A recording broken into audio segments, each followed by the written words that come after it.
يوم صعب على النادي الأهلي في المباراة التانية في دور نصف النهائي في كأس العالم للأندية.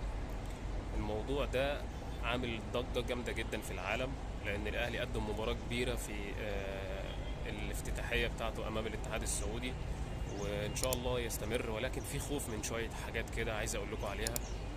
العامل البدني للنادي الأهلي هو ده اللي هيبقى كلمة السر في الماتش. مروان عطية طبعا يعني عمل مباراة كبيرة جدا، لكن برضو اللياقة بتاعته ممكن ما تسعفوش هو وبقية الفريق، لأن الفرق بين الماتشين يومين بالظبط.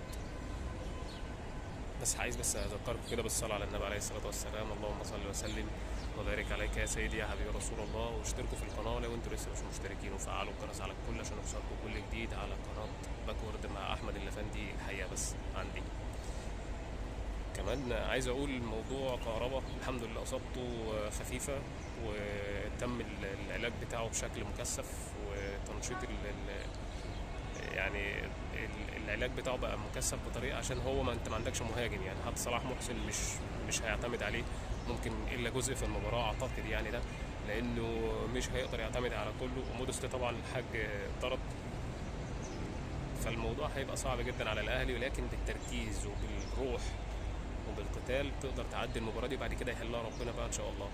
بس عندنا امل في ربنا باذن الله كبير، واللعيبه تبقى رجاله في الماتش ده ويعملوا حاجه للتاريخ. يعني على الاقل تضمن ميداليه برونزيه، خلاص انت عديتها، يعني تضمن فضيه بقى. يعني عايزين نضمن فضه حتى اول او تاني ان شاء الله. مش بعيد على ربنا زي ما بقول دايما، بس نركز ونعمل روح، نلعب على العامل البدني بتاع الفريق اللي قدامنا، لانه عند الدقيقه 60 وبيقع. ان شاء الله نشوف ماتش كويس وماتش كبير، واشوفكم في فيديو جديد. وتحياتي ليكم، وما تنسوش لايك واشتراك، صلوا على النبي عليه الصلاه والسلام. اسيبكم في رعايه الله دايما. سلام.